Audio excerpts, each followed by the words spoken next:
Shalom Bapak Ibu Saudara-saudaraku yang dikasihi Yesus Kristus, selamat bertemu kembali dalam sapaan firman Tuhan buat kita hari ini.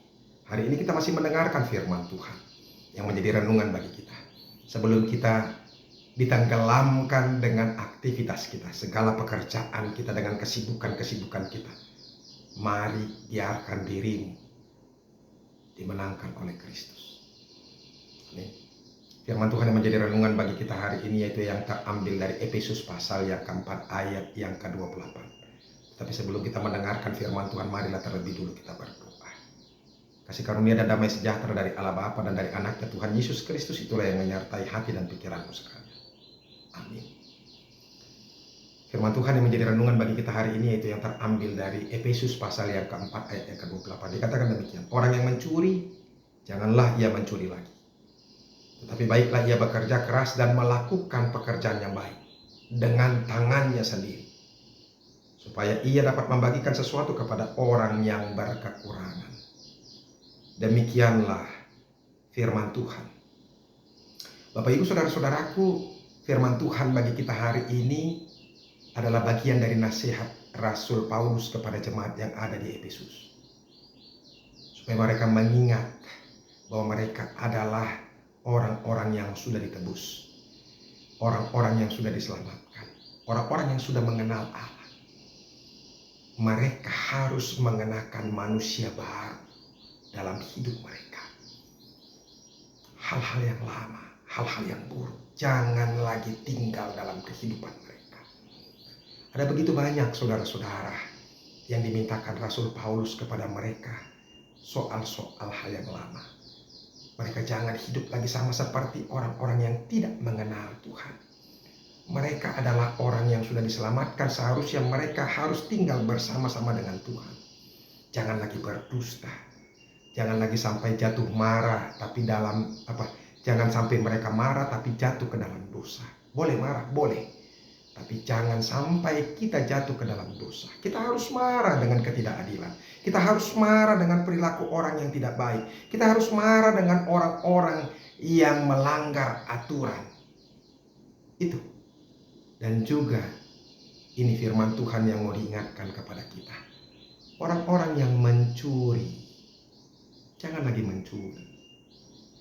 Mencuri itu tidak baik. Itu adalah dosa. Dan janganlah itu menjadi bagian daripada kehidupan orang Kristen.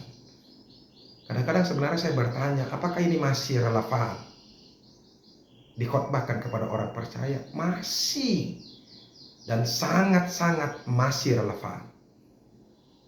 Karena apa? Karena masih banyak orang-orang yang sudah percaya kepada Kristus pun masih mau mencuri. Ini menjadi perhatian buat kita saudara-saudara.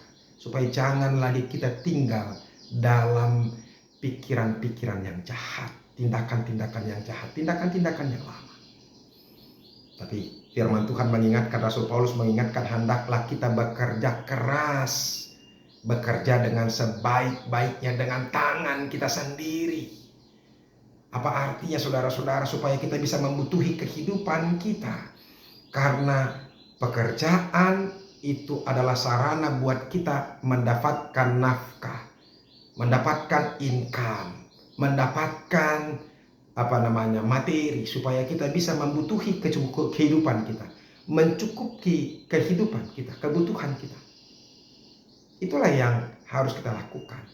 Tetapi saudara-saudara, bekerja bukan hanya sekedar untuk mencukupkan kehidupan kita atau kebutuhan kita yang memang pada belakangan ini semua segala sesuatu serba mahal.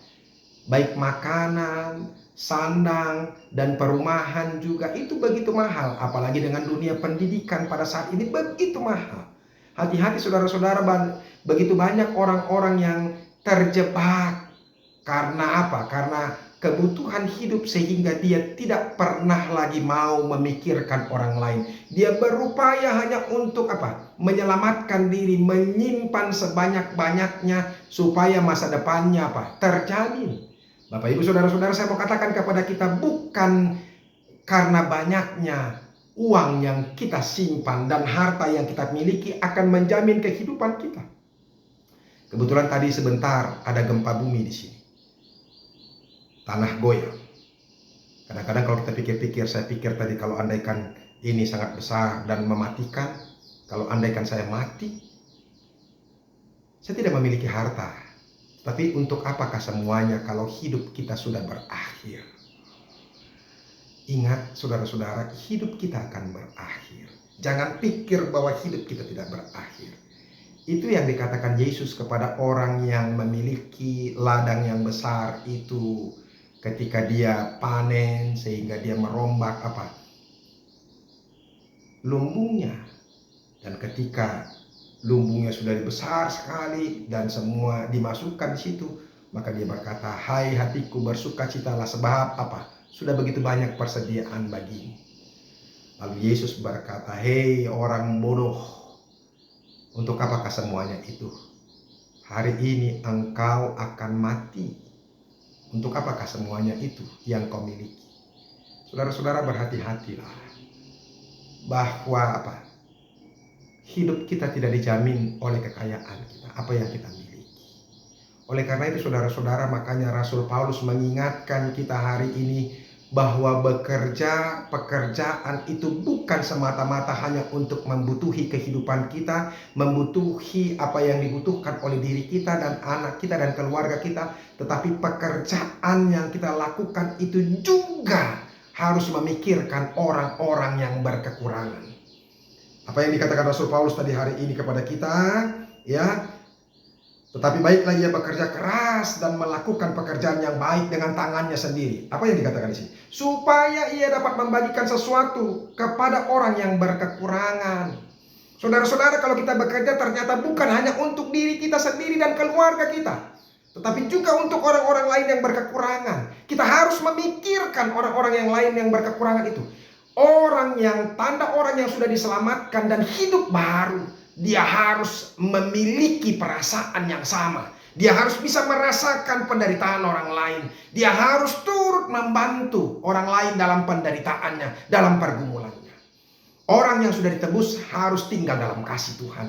Dan orang-orang yang tinggal dalam kasih itu yang memampukan dia bisa merasakan kekurangan dan penderitaan orang lain. Dan dia mau membantu kekurangan orang lain.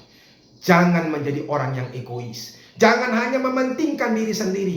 Bahwa sorga tidak ada untuk orang-orang yang rakus tamak dan hanya mementingkan diri sendiri. Sorga itu ada buat orang-orang yang juga memikirkan orang lain. Ingat saudara-saudara, saya mau katakan ini dan tegaskan kepada kita, bahwa sorga itu tidak ada orang-orang yang hanya orang yang egois, orang mementingkan diri sendiri, orang hanya menyelamatkan diri sendiri.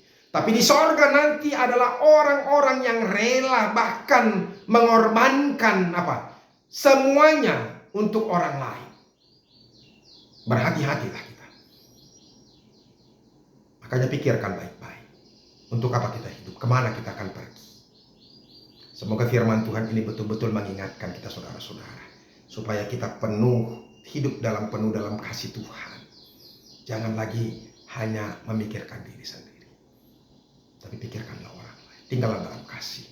Sebab kasih itu yang membawa kita ke dalam persekutuan yang indah bersama dengan orang-orang di sekitar kita, dengan orang-orang yang percaya juga. Dan terlebih juga itu yang membawa kita dalam persekutuan bersama dengan Tuhan. Tuhan Yesus memberkati. Terima kasih ya Tuhan, kami sudah dengarkan firman-Mu. Ajar kami Tuhan untuk hidup dalam kemanusiaan yang baru. Mengenakan manusia yang baru kami. Supaya yang lama boleh kami buang. Dan hal-hal yang buruk boleh kami campakkan. Tetapi hal yang baru, kasih dan cinta kami, itu harus tetap semakin bertumbuh dan berkembang. Terima kasih Yesus. Amin. Bapak Ibu Saudara-saudara yang sudah dengarkan firman Tuhan. Hiduplah dalam manusia yang baru. Apa yang dikehendak Tuhan, itu yang harus kita lakukan. Tuhan Yesus memberkati. Sampai ketemu besok. Teruslah mendengarkan firman Tuhan. Jangan pernah lewat satu hari tanpa firman Tuhan. Tuhan Yesus memberkati. Salam.